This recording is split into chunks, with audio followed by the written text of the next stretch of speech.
Olá, minhas queridas irmãs, graça e paz. É um privilégio poder compartilhar com as irmãs um pouco da obra missionária e dos desafios que o Senhor tem para nós como Igreja do Senhor. Quero convidar você a abrir comigo a sua Bíblia no livro de Mateus, capítulo 4, versículo 23, 24 e 25. O texto sagrado nos diz assim: Percorria Jesus toda a Galiléia, ensinando nas sinagogas, pregando o evangelho do reino e curando toda sorte de doenças e enfermidades entre o povo. E a sua fama correu por toda a Síria. Trouxeram-lhe então todos os doentes, acometidos de várias enfermidades e tormentos, endemoniados, lunáticos e paralíticos. Ele os curou. E da Galiléia, Decápolis, Jerusalém, Judéia e da além do Jordão, numerosas multidões o seguiam. Você tem ideia de quantas pessoas, seja perto ou longe de você, nunca ouviram falar de Jesus? Segundo a CEPAL, 28% da população mundial faz parte do chamado mundo não evangelizado. São 1,8 bilhões de pessoas que não têm contato com o Evangelho. E se você é do tipo de pessoa que gosta de fazer as contas e já está racionalizando sobre o número de evangelizados, eu vou te ajudar. A mesma pesquisa aponta que apenas 33% da população mundial é considerada cristã. E isso nós estamos falando de protestantes, de católicos, de outras denominações que fazem parte desse grupo, sejam elas praticantes ou nominais. E os demais 39% de pessoas que restaram nessa pesquisa são aqueles que já ouviram de Jesus, mas que infelizmente foram indiferentes quanto à mensagem do Evangelho. Por que eu comecei fazendo uma pergunta e estou citando esses números? Simples. Porque eles mostram para cada um de nós a dimensão, a necessidade e a urgência do trabalho missionário, tanto para aqueles que ficam como para aqueles que vão. 1,8%, 1,8 bilhões de pessoas não evangelizadas. O texto que nós lemos é um resumo do grande ministério galileu de Jesus, que teve início logo depois da morte de João Batista e foi até o final do capítulo 18, quando então Jesus saiu para a Judéia rumo a Jerusalém. E estava ali, obviamente, cumprindo a profecia que está registrada em Isaías, capítulo 9, versículo 1 e versículo 2, que fala sobre o nascimento e o reino do príncipe da paz. O resumo desses acontecimentos é muito importante e é didático para nós. Primeiro, porque ele facilita o nosso entendimento sobre o todo. Depois, porque ele traz uma visão panorâmica do ministério de Jesus e nos mostra como que ele então equipou e arregimentou os seus discípulos para a expansão do reino que continuaria depois da morte e ressurreição dele. E por último, porque esses acontecimentos eles apresentam o modelo utilizado pelo próprio Senhor Jesus para o anúncio das boas obras. E é sobre esse último que nós vamos então meditar nessa oportunidade, sobre o modelo utilizado por Jesus para o anúncio das boas novas. Em primeiro lugar, nós vemos que as boas novas anunciadas por Jesus contavam com recursos humanos. O texto original grego, dessa porção que nós lemos aqui, traz antes do verbo percorrer aí na sua Bíblia, uma conjunção aditiva e, que liga o versículo ao texto anterior, ou seja, a vocação dos discípulos. Caso alguém tenha em mãos aí uma tradução revista e corrigida, ou talvez uma King James em inglês, você verá que o versículo 23 começa dizendo: e percorria Jesus. Antes de iniciar o seu ministério público, Jesus ele vocacionou obreiros, da mesma forma como ele faz ainda hoje com a sua igreja. E você pode facilmente verificar isso lendo o restante do Ministério Galileu, ou o texto estendido do Ministério Galileu de Jesus até o capítulo 18. Você vai ver que Jesus estava acompanhado dos seus discípulos. Além disso, essa palavrinha percorrer, ela traz uma ideia de conduzir e não de fazer sozinho. A verdade é que Jesus ele chama homens, chama mulheres sem nenhuma credencial e os transforma em instrumentos valorosos na sua seara. Alguns ele chama para longe, indígenas, quilombolas, asiáticos, europeus, africanos e assim por diante. São missionários com vocações específicas e que por isso, inclusive, são treinados de maneira específica para os seus devidos campos. Mas outros, eles chamam para perto de nós. Uberlândia, Araguari, Catalão, Goiandira, Ipameri, São Paulo, Brasília e por aí vai. Nós estamos falando da igreja local, que também recebe a instrumentalização de Deus necessária para o serviço. Esses primeiros, os missionários, são testemunhas de Cristo em lugares longínquos e etnias distantes às quais Deus os designou. Enquanto nós, a igreja, aqueles que ficam, nós temos uma dupla responsabilidade: testemunhar de Cristo aos perdidos que estão perto de nós e, em segundo lugar, pegando emprestado as palavras do meu grande amigo Maurício Pitorri, presbítero da Igreja Presbiteriana de Guarulhos, segurar as cordas dos que vão a outras etnias. Deus nos deu o privilégio de participar da sua grande obra. E você pode participar pelo menos de duas formas. Você pode participar exercendo os seus dons e talentos na igreja de Deus e se colocando como testemunha de Cristo aos descrentes perto de você, perto da sua comunidade. Mas você também pode participar sendo uma bênção na vida daqueles que Deus enviou para longe. Nós não podemos nos contentar com a lembrança dos missionários apenas no agosto missionário. Mas nós precisamos fazer dos 12 meses do ano, meses missionários, estando presente, orando, mobilizando a igreja local, correspondendo, se interessando pela vida desses homens e mulheres de Deus, que Deus mandou para lugares distantes, longe da sua família, com responsabilidades tão distintas. Você pode ser parceiro, contribuindo sistematicamente para o ministério deles, indo até eles em viagens de curto prazo, para você saber como eles estão, dar uma palavra de ânimo, dar uma palavra de encorajamento, cuidando da vida deles quando eles retornam para o Brasil, levando eles a um médico, dando um momento de descanso para eles, se envolvendo diretamente com os seus projetos. Nas boas novas anunciadas por Jesus, nós vemos que ele usava os recursos humanos. Mas também, em segundo lugar, nós vemos que as boas novas anunciadas por Jesus tinham relevância doutrinária. Nesse texto, Jesus nos desafia profundamente a nós pensarmos um evangelho que seja ao mesmo tempo proclamativo, doutrinário e aplicável. O texto diz assim, que Jesus ensinava nas sinagogas, pregava o evangelho do reino e curava toda sorte de doenças e enfermidades. Veja que, primeiramente, nós percebemos aqui que havia proclamação.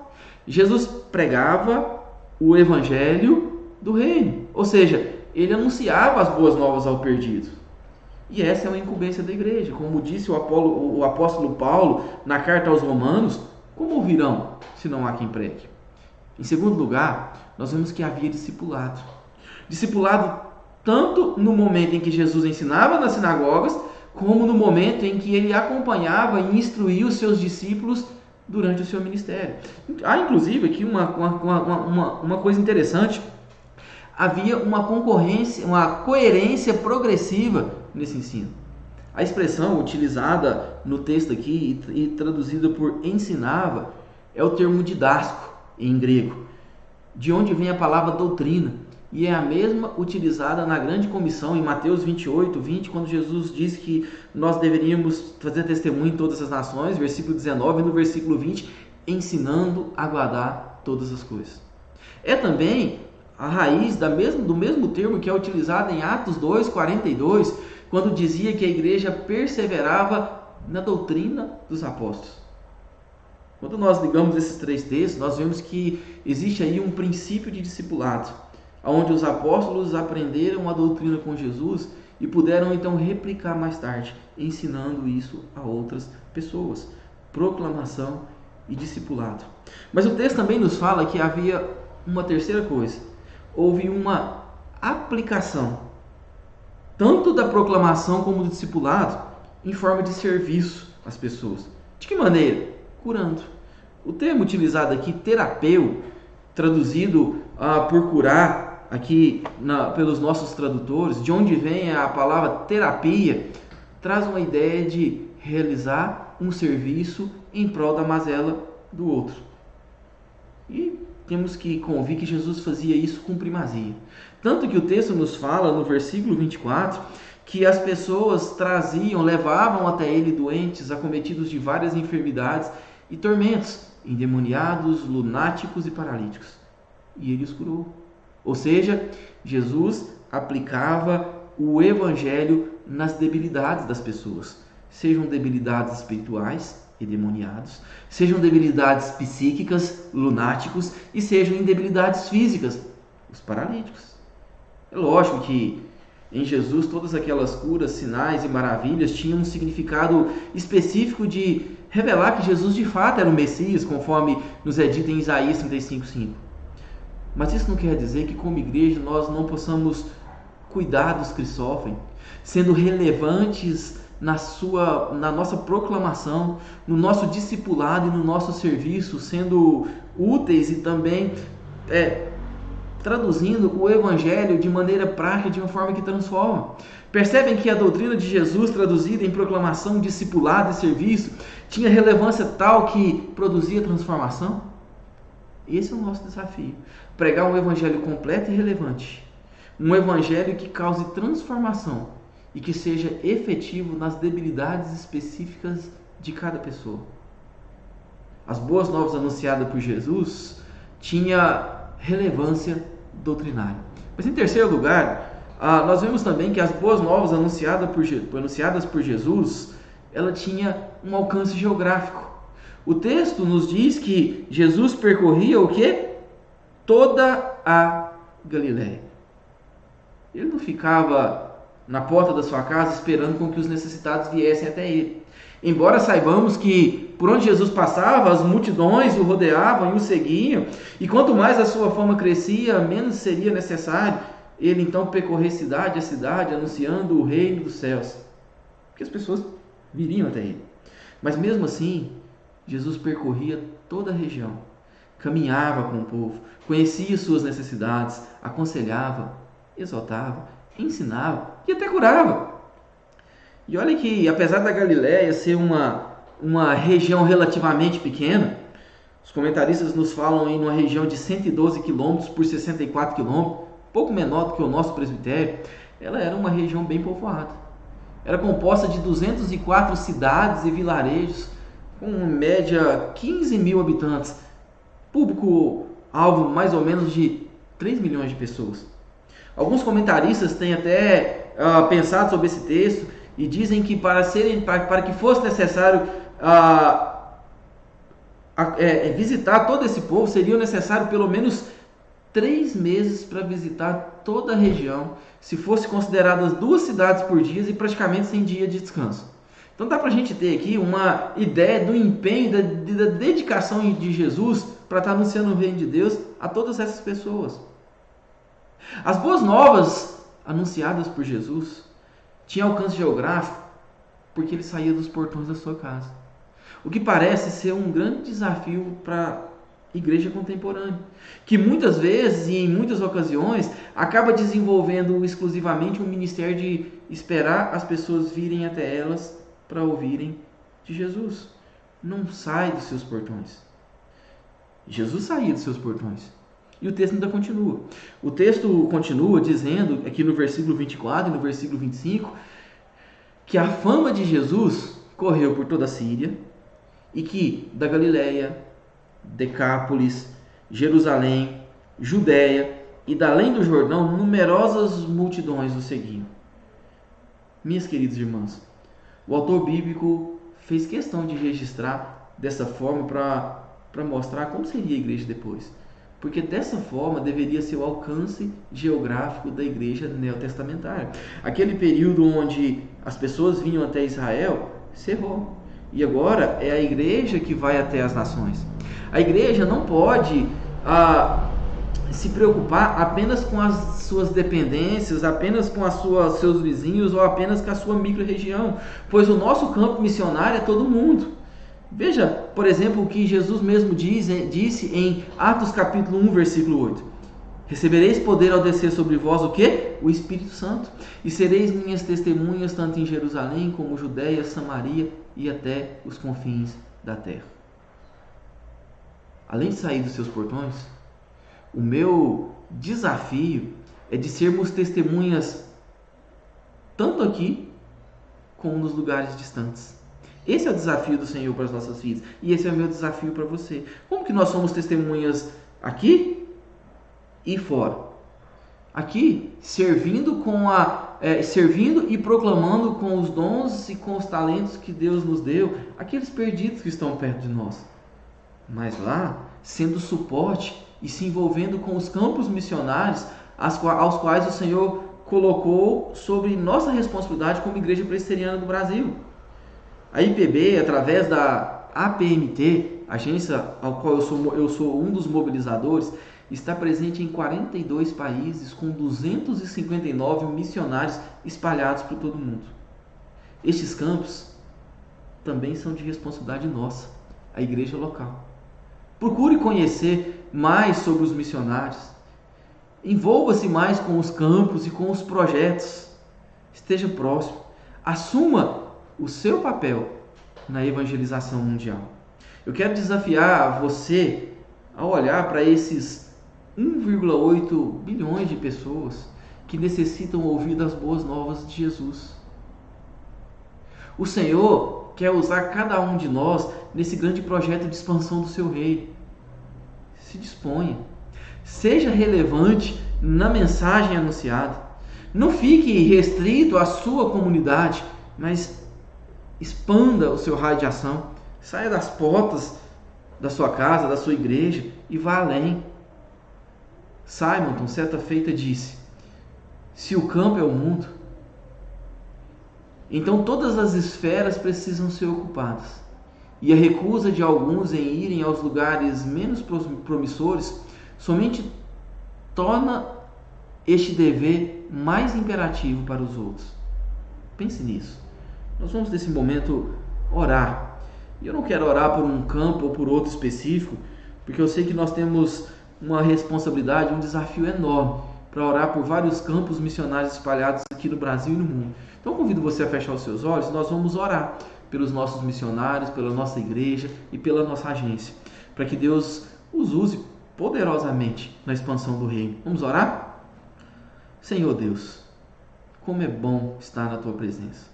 Senhor Deus, como é maravilhoso saber que o privilégio de anunciar as boas novas foi dado à Tua igreja, foi dado a mim, foi dado aos meus irmãos, às minhas irmãs de forma especial.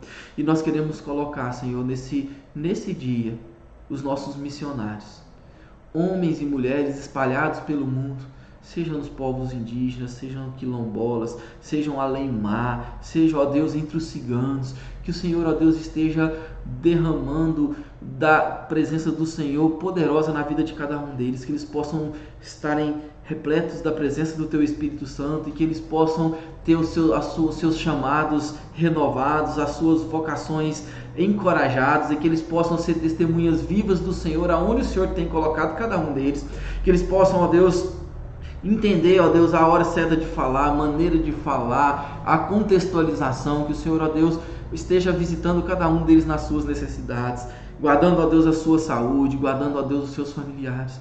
Esteja também com a igreja do Senhor, ó Deus, que está aqui e que tenha a responsabilidade de ser suporte, de segurar as cordas, Senhor, de todos aqueles que estão lá. Que o Senhor, ó Deus, derrame um despertamento na Tua igreja, que ela possa amar a obra missionária, que ela possa, ó Deus, querer ver o reino do Senhor espalhado, ó Deus, por toda essa a face da terra, as boas novas do Senhor sendo anunciadas, aqueles, ó Deus, que nunca ouviram falar do Senhor, e que o Senhor possa, ó Deus, despertar a Sua igreja, cada crente, cada criança, cada jovem, cada adulto, ó Deus, a ser um missionário aonde está e a poder ser bênção na vida daqueles que estão longe.